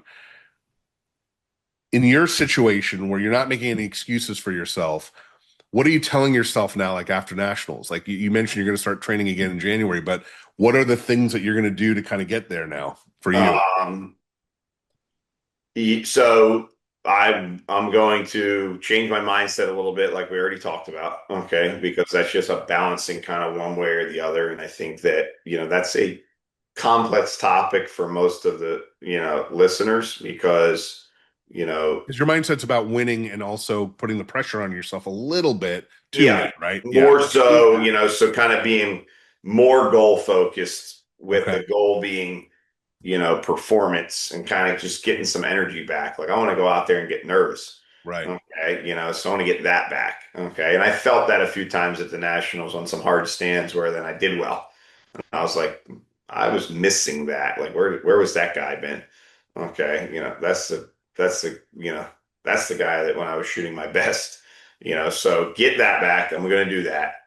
Um, Do you I define that as aggression or is it no, something else? no, adrenaline. Adrenaline. Okay. Okay. And that adrenaline's coming from fear. Yeah. Okay. And if I'm not worried about winning that I'm not afraid of losing. Mm. Okay. And that little bit of fear, okay, is, what makes you run faster. Okay. So finding that, continuing also just to stay the course. I do believe, that there was a factor of my shooting that was just things did not come together and I did not gain the momentum that I needed to. And I think I could do nothing and go out and have the best year of my life next year. So stay the course, do what I believe in, work on things and practice, just like I always have. I am going to go to the eye doctor, okay, Tuesday, just because, right? I know I can't see as well close as I used to be able to. So, I don't need reading glasses or anything yet, but it's coming, at some point. Okay. So Remind me, how old are you, Anthony? 41. 41. Okay. So it would be foolish not to go through an entire season of shooting and, not to, I should have probably had my eyes checked prior, right? But I've always felt like, and I still feel like I see really well, but I don't think you can notice a marginal change in your vision. So just going to do that basically to check the box. Okay. Um, because it would be stupid not to. Mhm. So I'm going to do that. I'm going to continue to do the things I've always done. I'm going to change some things in my mental game. I'm very likely going to go back to 1 ounce loads. I shot ounce and eighth for the last 2 years. I shot really well with ounce and eighth in 2024, but I shot ounce and eighth for like 5 years, 1 ounce for like 5 years before that, and had very good and consistent results. Something I feel like at the end of my shot is, I have something that I can't quite quantify in my shooting that like, Is it a feel thing? no, Recoil or? no, yeah, I don't know. I don't feel the recoil, right? I would not tell you that I feel like I have too much recoil.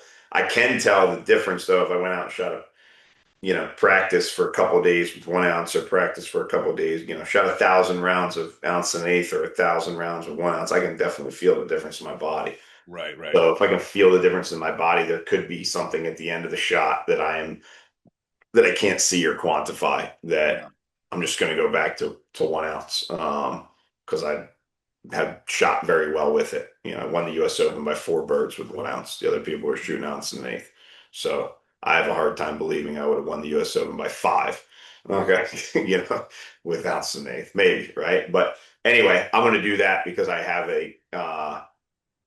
know it worked well for that period of time, and I want to go back to things that I'm more confident in that than I am I'm more confident in my performance. And I shot great in 24s, but I would quantify that as that was my first year back with ounce and an eighth. And I feel like that if it's something at the end of my shot, like leaving the shot visually at the end, that it would be more cumulative than it doesn't, it's your brain kind of reacting to the last part of that shot. It would be more cumulative, and that would make sense that I could justify why 2024 was really good and this year is not as good as I'd like it to be. Hmm. So I'm going to do that just to be, you know, because I think I'm more confident right now that way. Okay. Um, and look, I shot ounce in an eighth because I felt like I was giving something up. Okay, like there was something that I was, leaving on the table, and if I get beat by a bird, man, if I had ounce and an eighth, okay. Yeah, Well, yeah.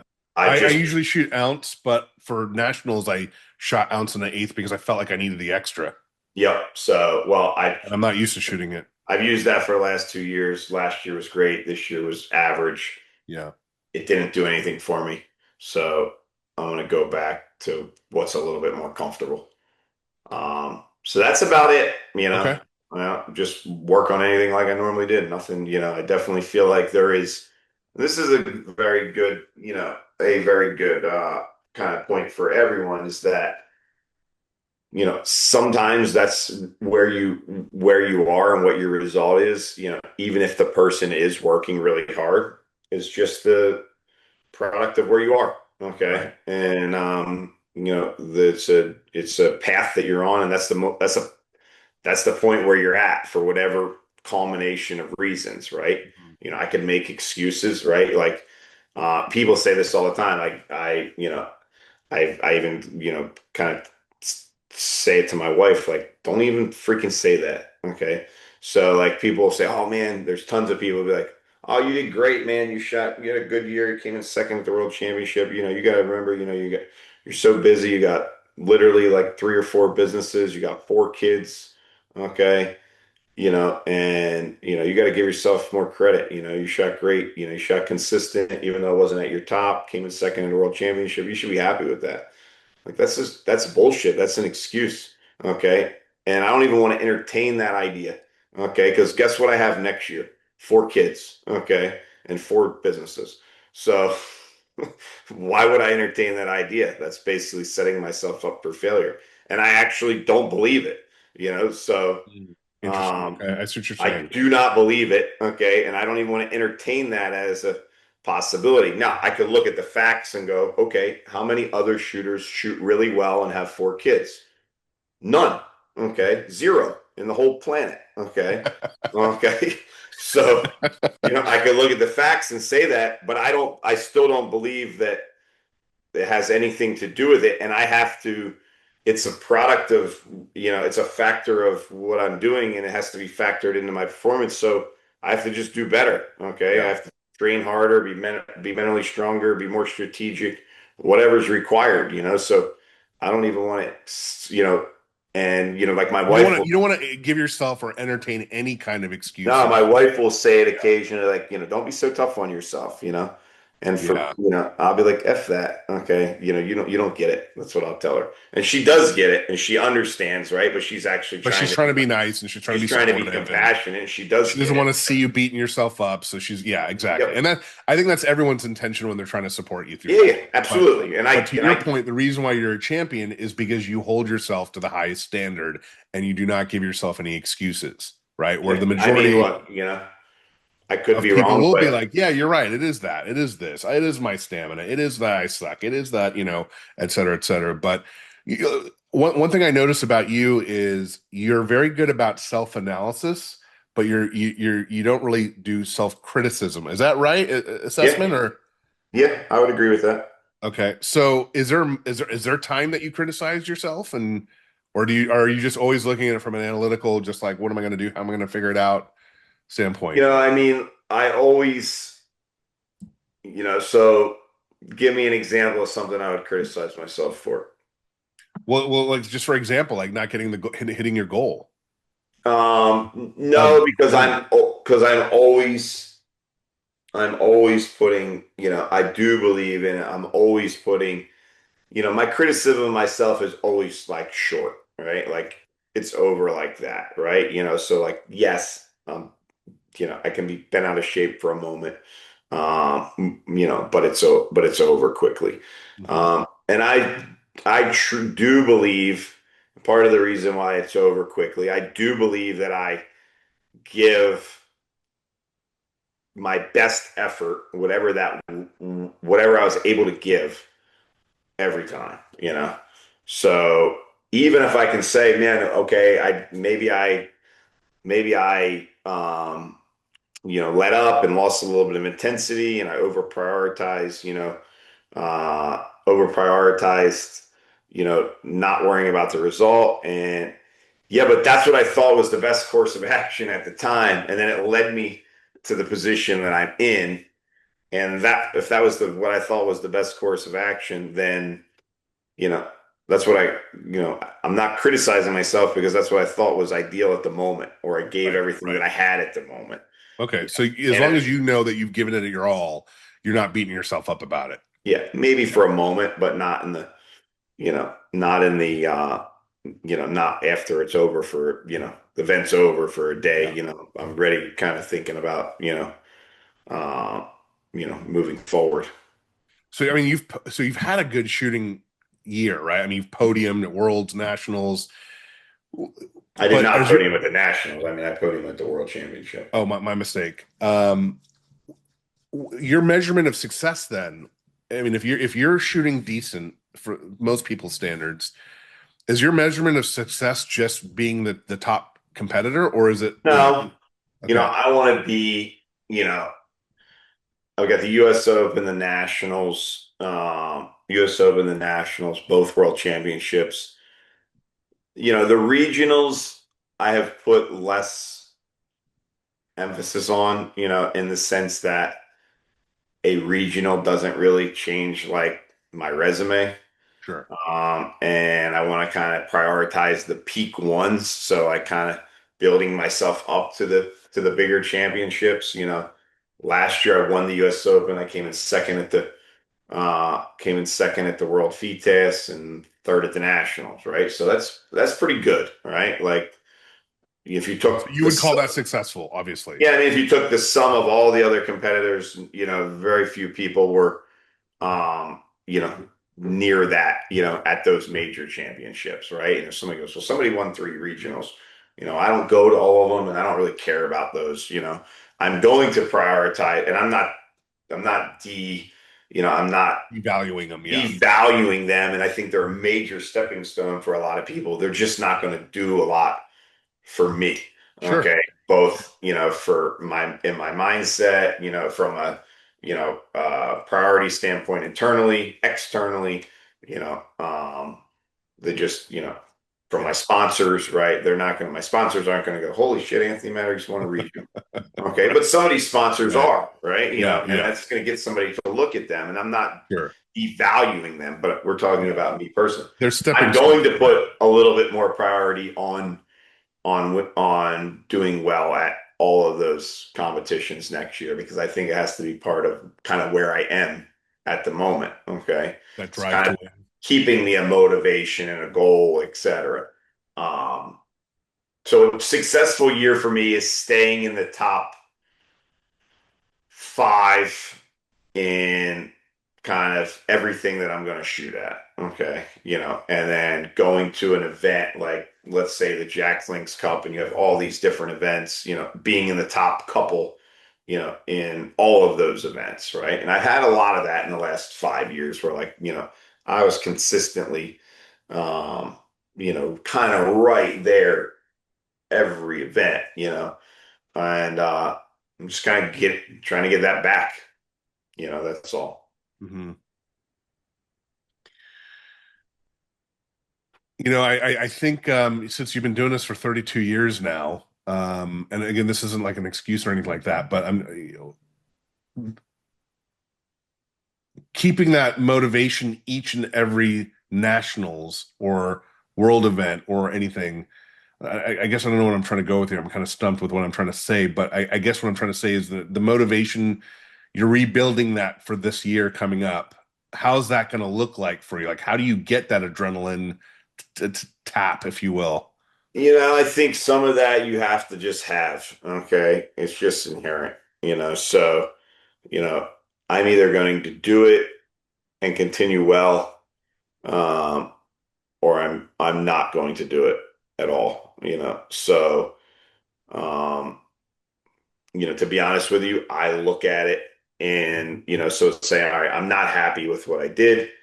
Um, Even though I did my best, right? But my best wasn't good enough.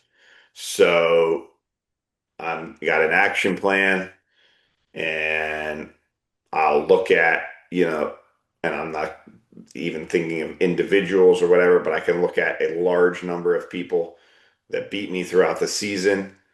That, no disrespect to any of them, there's a large number of people that beat me, and I know that I'm a better shooter than them. Okay. I'm more experienced and I'm a better shooter. And I just didn't reach my potential. So I'm not okay with that happening. Uh, just as, the way my brain is wired.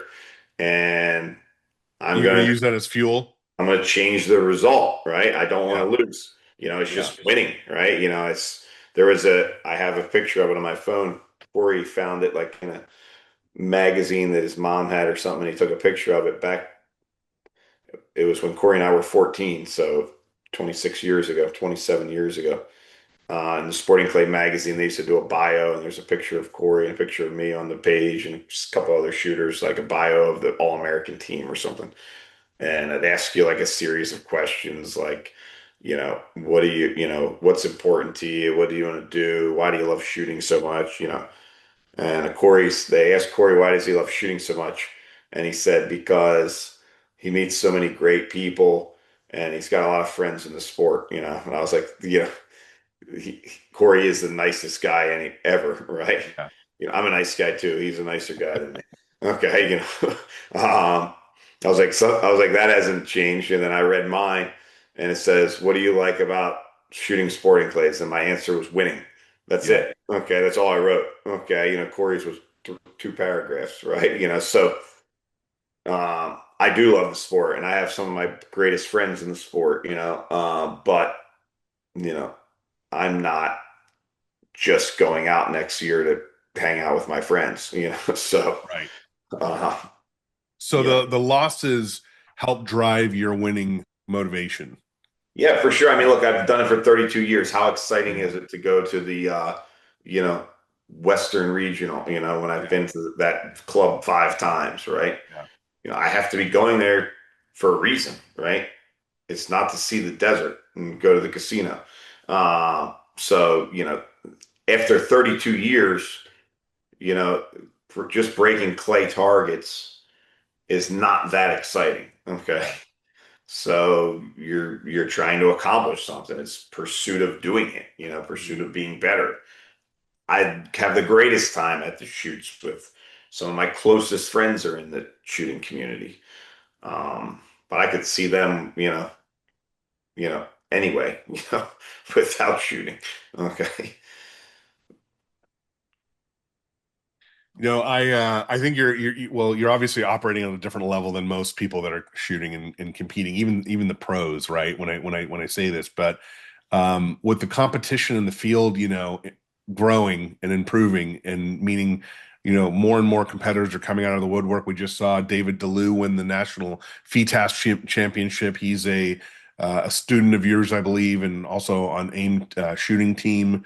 And he wasn't kind of a well-known name, at least nationally. Maybe in the East Coast he was. More and more people are coming in. Does that motivate you too, knowing that there's new competitors coming out to beat? Or It's less about that. It's really yeah, more just about staying you know, your at highest level? at my highest level. And,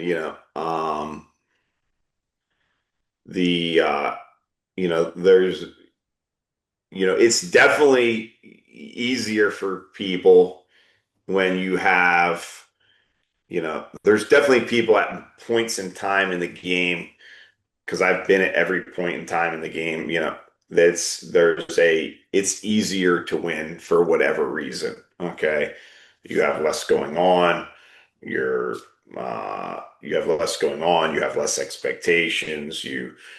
Whatever, that less expectations from other people, less expectations from yourself, less responsibility. There's a lot of places in my life that have been easier to perform in than the place that I'm in right now. But like I said, that's not really the entering my mind as a excuse, etc. So there's always going to be that, right? But I am, there's times, where I've shot courses this year and I'm like, I shot the course extremely well from like a target reading standpoint, and just missed, didn't make a good plan, didn't have quite the confidence, whatever the situation was, that like I could have easily shot significantly better. Some of that's just experience that I do have. So through that long journey of, there's moments that it's easier to win, there's moments that it's harder to win, there's moments that the motivation is easier, there's moments that the motivation is harder. There's moments that there's more expectations, less expectations. You know, I think it was easier for me to win at 30 years old than it is 40. Okay. But you're a Make better shooter now in your a 40s. way better shooter, right? Yeah. And I think when I put it all together at 40, okay, in the next 10 years, I think I can have standout performances. I just haven't figured out how to win at the point right where I am. I won last year, but right at the moment where I am right now, I've got to figure out what I've got to do. Okay. At 30 years old, I didn't need as much sleep. I had less responsibilities. Okay. Yeah. I didn't need as much sleep. I had less responsibilities. If I ate, you know, different things, I'd sleep fine. If I had 6 beers at dinner, I felt fine the next morning. Whatever, right? A multitude of reasons, right? But I'm way more experienced and I'm a better shooter now than I've ever been, by far. Uh, and just putting that back together, Mhm. and I shot a great year in 24. I think 26 is going to be better than 24, and that's how I want to think of it. Well, you've given me some things to think about, for my own game here. The goal setting, I think, is a huge one, and it's obvious, right? I mean, even in my professional life, setting goals has always been what I do.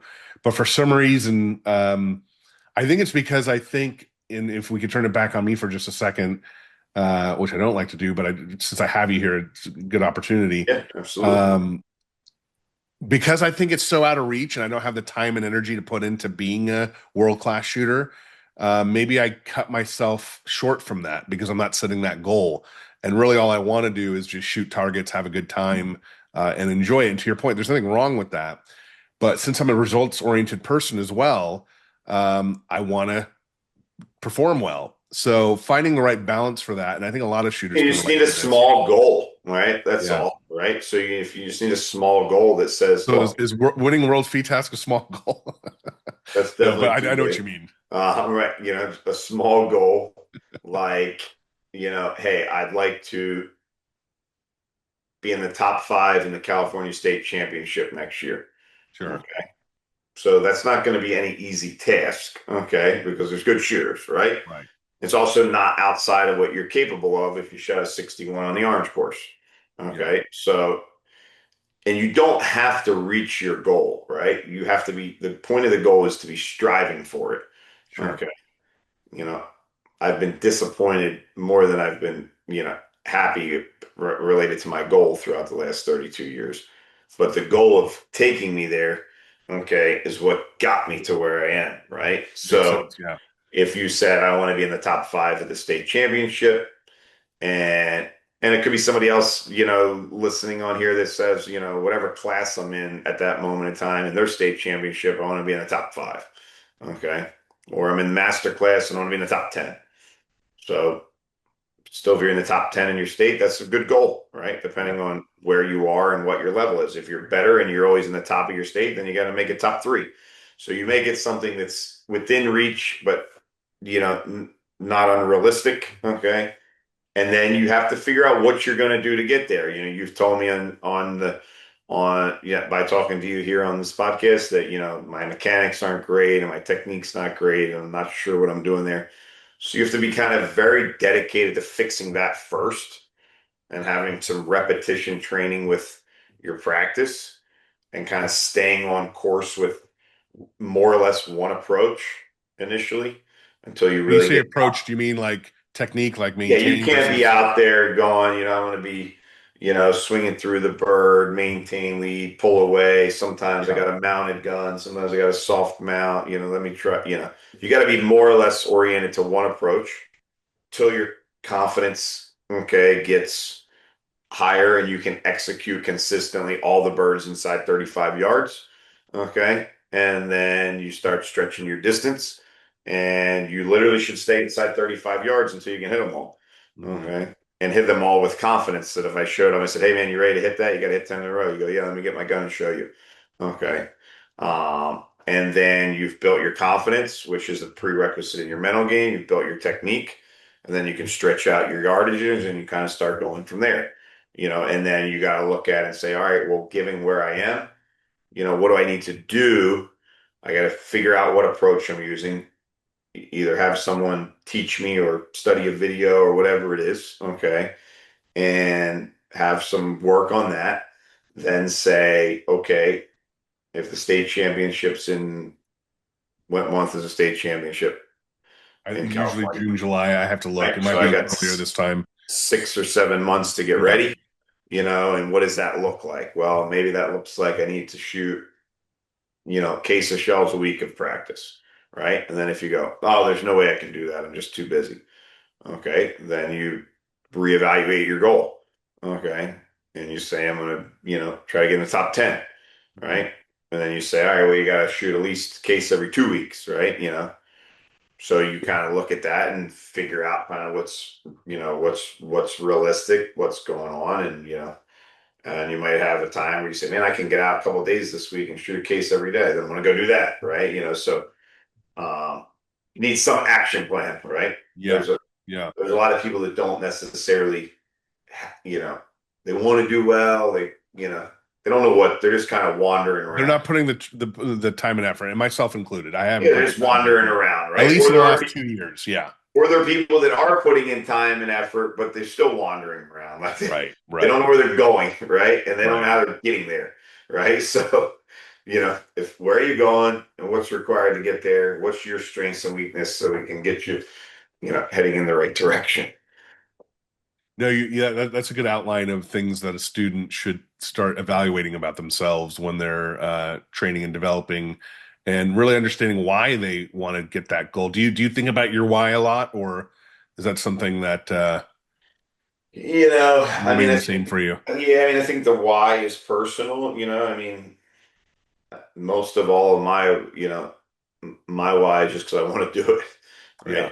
right? I can ask myself also why, I don't know why I want to do it, right? It's inherent, right? And I think Yeah. there are definitely people that they're so self-drive to achieve that. They think they look at someone like me and they think I'm nuts. Okay. What do Which you mean? What do you mean? Why would you be like just nuts? they can't get ther mind around like that commitment and that Oh, whatever. I see. Okay. If I win every tournament next year, it's not a big financial gain, really, at the point where I am in my shooting and my career in shooting and my personal life, it's not going to Move the change needle that for you. much, Yeah. right? Yeah, I'm going to win some extra decent. There's a few decent prize purses, but not enough that like I should be striving just to, you know, dedicate a portion of my life to just get that. I can make more money if I just stayed home and worked. So it's not that, right? It's just I want to do it. I want to achieve it. I want to be successful. I think that's what most people are going for. They're trying to move up in the class. They're trying to win a state championship, whatever it might be. Can I ask you something that you just recently went through, and we'll cap it with this. And I don't want to use this as an excuse, but I'm sure you've gone through this, experienced it, understand it. Obviously, you went from the DT11 to the SL2. Beautiful Yep. gun, by the way. It looks beautiful. Um, I went from a Kohler to a Krieghoff, 9.5 pound gun to an 8.5 pound gun. So learning to move it, learning to roll with it has been a little bit of a, plus and minus. Like I've been really great with it at times and really terrible with it at times. What advice can you give to shooters? One, it's not about the gun, right? It's just still about your mechanics, your ability to shoot the target and do all those things. I get that. But when you are making a gun change, which a lot of people end up doing at some point in their journey, what's your process to get used to it? Because it felt like you started shooting the SL2 really, really extremely well right away. Now, obviously, your experience, you've been doing this 30 years, blah, blah, blah. But was there an adjustment period for you? And did you have to go through a conscious thing there? Or did I it feel mean, just like your DT11 and you just ran with it and it was fine? the weight and the balance is the same, so Okay. that's That made a that's huge, that's an advantage, but often people are changing the gun to do something different, right? Hey, I think my gun is too light or too heavy, or my coach told me it's too light or too heavy. So I think a couple things when you're changing guns, I'll kind of back up a step. Like, so you have to be making it, there's people that are just changing guns to change guns, and it's a massive mistake, right, uh, just for the hell of it, right? So, they're like trading evenly, right? Like I went from this gun, it weighs 8.5 pounds. I got this gun, it weighs 8.5 pounds, and they're both of similar quality. right. Okay, And that you would say that's kind of a dumb move because you're kind of this going, one's a little bit prettier or something. That's a dumb move because right, you don't have a higher quality gun. You don't have a weight change that you thought was an advantage. You just kind of, you want to buy something new. right, Okay. So that can be a mistake, in my opinion. You have to have some net gain, that you're getting out of it. Okay. So like I'm moving up to a gun that's more reliable. I've shot a really light gun and I feel like it would be an advantage to have a gun that's a little bit heavier. Or I'm shooting a real heavy gun and I feel like it's advantage to have a little bit lighter gun that's more lively. I'm getting older. and recoils bother me and weights bother me, I'm going to go to a lighter gun, a semi-auto or something to, to capitalize on, recoil or weight, etc. So you only want to trade. It should be a trade up, and the up doesn't mean that the gun's more expensive or whatever. It means that there's an advantage to it. Okay, the advantage could be any of those things we mentioned. Um, if you are trading up, like, man, I believe this gun is of, higher quality and it's going to work better, then you're trying to keep like the stock dimensions the same, the balance roughly the same, even if you went to heavier gun or a lighter gun, trying to keep that balance kind of the same, like with your gun balance back, forward, whatever. My learning curve from the DT11 to the SL2 was pretty short. Last year I shot extremely well. The stock, actually, I lowered my comb a little bit, You have an and adjustable on yours? no, custom stock. Okay. I lowered it a little bit from my other gun because I wanted to. I felt like I would shoot a little bit lower comb better. Um, and I think that for me, the SL2, I can see around the gun a little bit better than I can see around my DT11. They're both great guns. I Right. feel like I could go back and shoot my DT11 tomorrow. Sure. Non-issue. I did shoot it in my DT11 at the Nationals in 28 gauge feed test and 28 gauge event. Shot really well. First time I'd shot in 2 years. And so trade up either from quality or with an advantage that you're looking for. Okay. Um, there is, an advantage and disadvantage to a lighter gun or a heavier gun. And we have people that are shooting a heavier gun or a lighter gun. Well, so be careful if you're just jumping all around for no reason, right? So What does your gun weigh, out of curiosity? like just at 9 pounds, Just at nine. Okay. maybe a hair under. But I'm a big guy, right? 6'3", 210 pounds. I'm pretty physically fit. 9 pounds is a heavy gun for a lot of people. Right. So, eight and a And I half shot my pounds. 9.5 pound gun great. I liked it. There was a lot of things I enjoyed about it, but it also felt like I couldn't move it as well as I'd like to. I had to not muscle it, but it just felt like it was more Less of a swinging gun responsive. than a pointing Yeah. gun. And I felt like I preferred and I'm still learning. I don't know if I'm even right what I'm saying. But what I can tell you is I do like the lighter gun, the way it moves. I just need to learn how to control it better, I think. Yep. So you went from like to like in terms of weight and balance and all that type of stuff. But so it was a relatively easy transition for you then? Yeah, I mean, I shot a semi-auto. I switched from a semi-auto to the DT11 in 2012. Hmm. And I shot about 10,000 rounds with the DT11 in the first couple months of the season, and you know, quickly felt pretty good with it. So, but 10,000 rounds is a good amount of shooting. Yeah, right, So, right. you're shortening that learning curve. I did that in a couple months, and then I can't remember what my season looked like in 2013, but I know I ran the course on the last day of the US Open in 2013 with that gun to Hmm. make it onto the podium. So I got kind of rolling by the middle of the season anyway. Um, my advice is don't just be switching around. Make sure you You know your gun. research what you're doing, try the gun, um, make Well, let sure me ask you this then. make sure it's an improvement, and Yeah. at least for a reason that you believe is an improvement. Is it a comfort thing? Is it a stylistic thing in terms of like your style of shooting, whether you should have a light or a heavy gun? Like what do you recommend for folks that don't know at all, that they're going to go into buying something? Obviously, a bigger person could probably carry a bigger gun, but what's your advice around that? I think most of it is learned of what you're learning the tool that you have. I Okay. think Okay. it's less like, my people say this and it's not true, right? I need a heavier gun because I blow by everything. Mm, Okay, that means you just don't have control of the gun. right. Okay, the gun is not just blowing anywhere. You're moving it. Okay, so um, Right. yes, there could be a have slightly heavier gun or lighter gun that adds to what you're doing, but don't be using the gun as, the I feel like if Beretta called me right now and said, "We want you to shoot a semi-auto in 2026," I'd be like, "All right, cool. Let me get it out. Yeah, let me get one out, right? Or I want you to shoot a 694." Okay.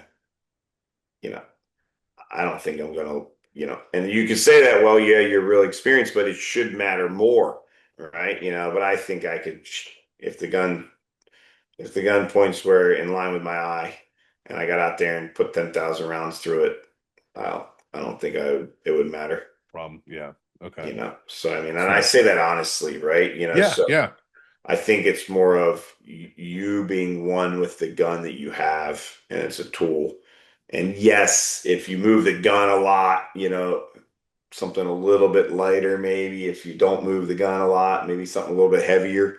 Okay. But, you know, it's there's really people shooting a variety of different guns well with a variety of different styles. And I'm not one to like have a student and go, "Oh, you have you know, the Right wrong gun equipment," style. right? Like I'm not going to Okay. be able to help you get to your potential because your equipment is like way off base. Yeah.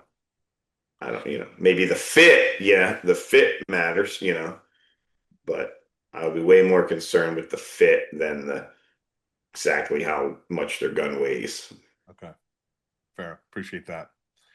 One last one. Do you keep your gun out when you're not shooting, meaning like in your house? Do you mount it, pick it up, move it around?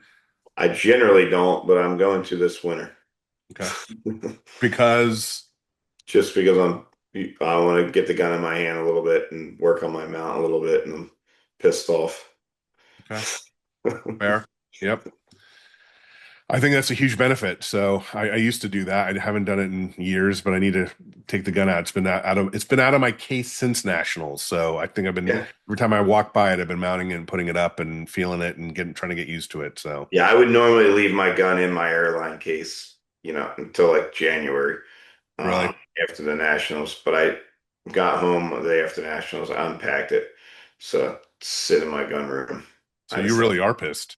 right. I just hadn't picked it up yet. Right on. Well, Anthony, man, I really appreciate you, man. Again, thanks for coming and joining me on the podcast, being open and vulnerable about your experience, but also, walking me through my, experience as well. I've got a lot of takeaways from this. I hope other folks are definitely going to benefit from it, but I hope you are good with this. So thank you very Yeah, much absolutely. for your Happy time. to be on. Yeah, thank you, man. Appreciate you. Absolutely. Take care. See it.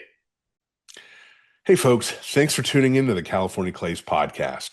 I appreciate you being here and spending some time with us. If you enjoyed the conversation or picked up something useful, do me a favor and hit the like and subscribe button. And if you could, please share it with someone that you think could benefit from it.